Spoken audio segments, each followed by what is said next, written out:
Exactly. What I mean, was the last 2 years? That was not on the game plan. yeah. The only couple of concerns is, I mean, speaking to Mitch Evans and asked a lot of the drivers, do you think now of attack mode has seemingly gone from being worth nothing to now being, Mario Kart level of extreme? Is there any circuits coming up where actually that could be a problem? Just how much more power, how much more grip, how much more speed having that four-wheel drive gives you over somebody who's got two-wheel drive and only 300. And Yeah. London's going to be a problem. This was speaking to a lot of the drivers were saying it's too early to tell. It's into the first Yeah. time. Whereas Mitch was straight up.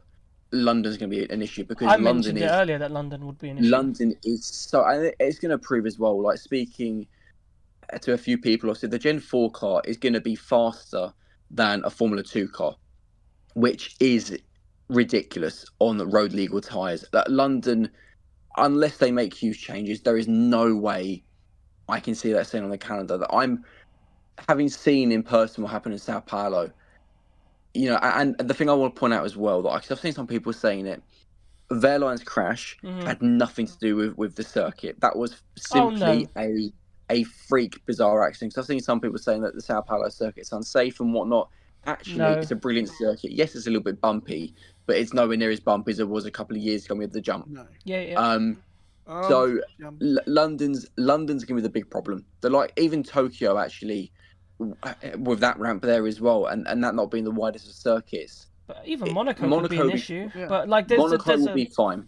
I think it'll be fine. I think you got the tunnel is enough space. But you're not going to be seeing as many overtakes. Anyway. Yeah, but that's in and it sounds silly what you'd expect from Monaco race. Yeah. And actually, the thing is that the drivers know that as well. The problem with London is, London is so one line.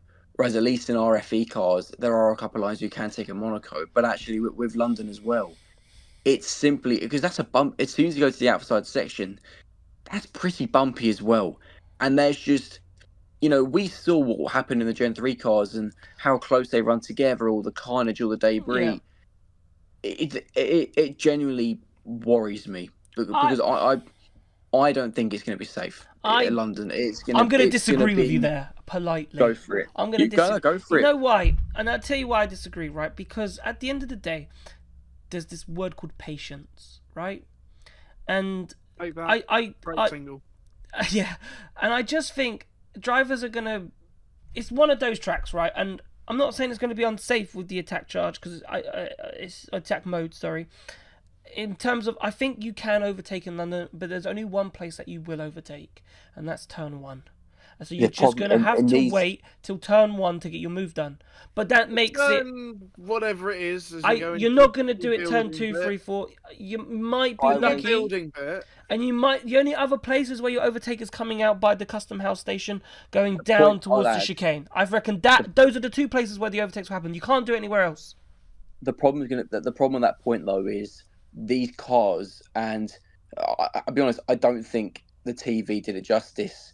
These cars are so fast. It was, Emerson Fittipaldi was shocked, and that's saying something as the two-time Formula 1 world champion who I had a lovely conversation with.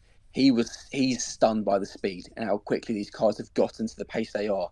That start-finish straight in London actually is not as long as you think compared to the likes of Sao Paulo. Oh yes, I know. Probably 3 to 4 times the length. But what London, we saw is them driving halfway down the straight and they're already past them. So I reckon by that you'll get a move down to turn 1. By the start-finish line. So I reckon that's enough there.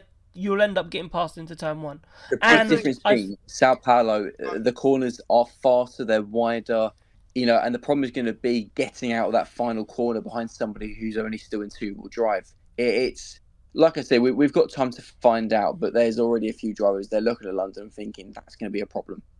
Well, we'll have to find out. I think it'll be interesting, but I think we might actually see some overtaking in London, which is more than. Mate, the Saturday race in London last season, I still put my hands up and saying that was one of the best races in Formula E. Not like history, but that season. Like it was one of the better races. With attack mode now, Formula E has changed.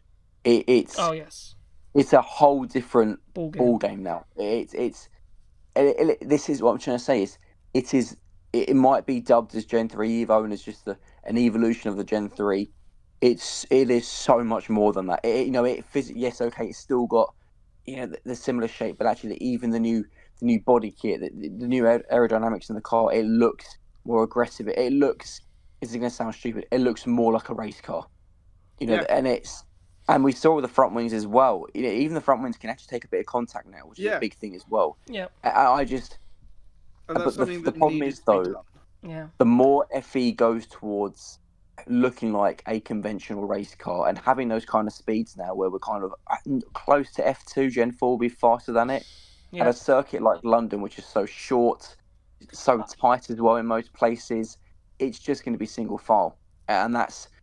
I really hope I'm wrong, because London is one of the best events. But having now seen, like I said, the Gen 3 Evo in person, obviously in Madrid, but also now when they've all been gunning for it in a race, and in particular over one lap, I can see why there does seem to be this kind of rush almost, or this urge to find somewhere else. Yeah, no, I get that. I think we can have, fingers crossed, we can.